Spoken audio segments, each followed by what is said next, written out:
मेरे बच्चे को बुलवा दो, मैं कुछ ना कर रही हूँ। मेरा बच्चा दुकान बंद करके अपनी सौदा लेने गया था, दुकान खोल के, और मैदा वैदा लेने गाड़ी लेके मेरा बच्चे को वहीं घेर लिया, वहीं बंदूक से मार दिया पुलिसों ने। वतन की फिक्र कर नादा मुसीबत आने वाली है, वतन की फिक्र कर नादा मुसीबत आने वाली है, तेरी बर्बादियों के मशवरे आसमानों में है। नाज़रीन अस्सलामु अलैकुम व रहमतुल्लाहि व बरकातुहू। अभी मैंने जो शेर पढ़ा, इस शेर से आप अंदाज़ा लगा सकते हैं कि आज मैं किस सिंध की तरफ जाने वाला हूँ और किस मौजू पर मैं आज आपके सामने दिल की बात रखने वाला हूँ।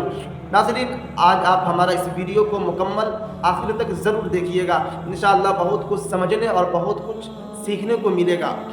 आज जो संभल के अंदर हो रहा है, यकीनन आपने भी देखा होगा, वीडियोस देखा होगा, अखबारात में आपने भी पढ़ा होगा, लोगों की ज़ुबानों से आपने भी सुना होगा, मैंने भी सुना है। तो मैं संभल के बारे में क्या कहूँ, आप मेरे से बेहतर जानते होंगे, लेकिन मैं 2-3 बात आज आपसे अर्ज़ करने जा रहा हूँ कि संभल के अंदर जो भी हो रहा है और जो भी हुआ, यकीनन वो इंसानी फितरत के तकाज़े के ख़िलाफ़ था। और पुलिस वाले जो अपनी गोली के ज़रिए से लोगों पर निशाना बैठा कर मार रहे थे, और आपने वीडियो के अंदर ये आवाज़ भी सुनी होगी कि गोली मारो सालों को, गोली मारो की आवाज़ बुलंद हो रही थी, नारा लग रहा था। दोस्तों, हमारे इस मुल्क भारत के अंदर अब ये किस सिम की तरफ हमारा मुल्क जा रहा है और किस रास्ते की तरफ जा रहा है, यकीनन ये समझ नहीं आ रहा है। आए दिन मुसलमानों के खिलाफ बगावत, मुसलमानों के खिलाफ नफरत, मुसलमानों के खिलाफ आतंकवादी फैलाने की ये कोशिश की जा रही है, और मुसलमानों को इस रोए ज़मीन से ख़त्म करने की नापाक साजिशें कर रहे हैं। और ये लोग कह रहे हैं कि मुसलमान ये असल मुसलमान नहीं है, इनको वापस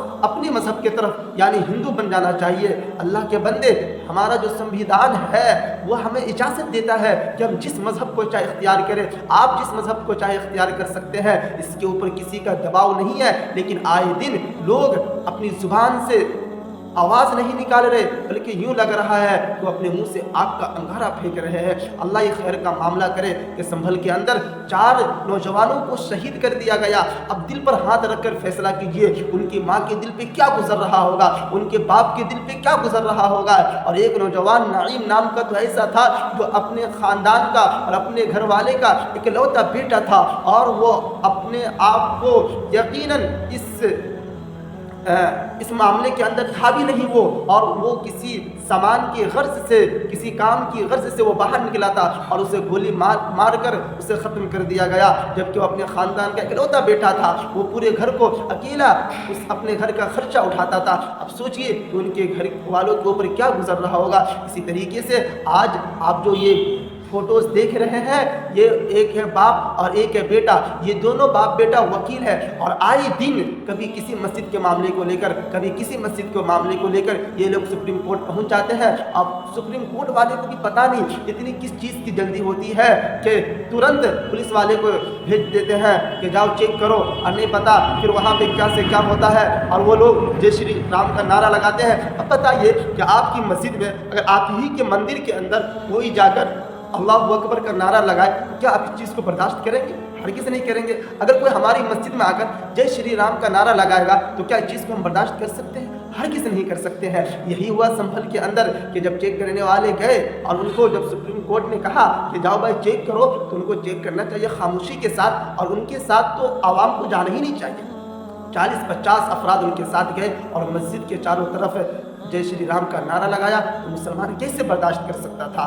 इसी तरीके से मैं उन तमाम लोगों से भी कहूँगा जो इस तरीके का हरकत कर रहा है कि हमारे इस हिंदुस्तान को, जो हमारे बाबा भीमराव अम्बेडकर ने जो संविधान दिया है, उसके एतबार से इस हिंदुस्तान को चलने दीजिए और चलाने की कोशिश कीजिए, वरना वो दिन दूर नहीं है कि हमसे बुरा हाल आप लोगों का होगा। और दूसरी बात मैं आपसे ये कहने जा रहा हूँ कि हमारे मोदी जी अभी 2 दिन कबल फरमा रहे थे, महाराष्ट्र के अंदर जो उन्हें जीत हुई है, तो फरमा रहे थे कि वक्फ बोर्ड का जो मामला है, ये वक्फ बोर्ड संविधान के अंदर नहीं है। अब मोदी जी कुछ तो पढ़ लेते, कुछ तो समझ लेते। वक्फ बोर्ड का मामला मैं भी कहता हूँ कि संविधान के अंदर नहीं है, नमाज का भी जिक्र संविधान में नहीं है, रोज़े का भी जिक्र संविधान में नहीं है। आप हमें नमाज भी मत पढ़ने दीजिए, रोज़ा भी मत रखने दीजिए, मतलब जो दिल में आया वो बक दिया, बगैर सोचे बगैर समझे। अल्लाह इन लोगों को सही समझ अता फरमाए। मिलते हैं अगले वीडियो में। अगर आप लोगों को हमारा ये वीडियो पसंद आया हो तो चैनल को सब्सक्राइब ज़रूर कीजिएगा, और संभल के लिए और पूरे मुल्क भारत के लिए, हमारे मुल्क में امن سکون اور شانتی پیدا ہو, بھائی چارہ پیدا ہو, آپس میں مل جل کر زندگی گزارنے والے ہم بن جائیں, اس طریقے کا ماحول بن جائے. اس کے لیے ہم تمام ہی لوگ دعا کریں گے, آپ بھی دعا کیجیے.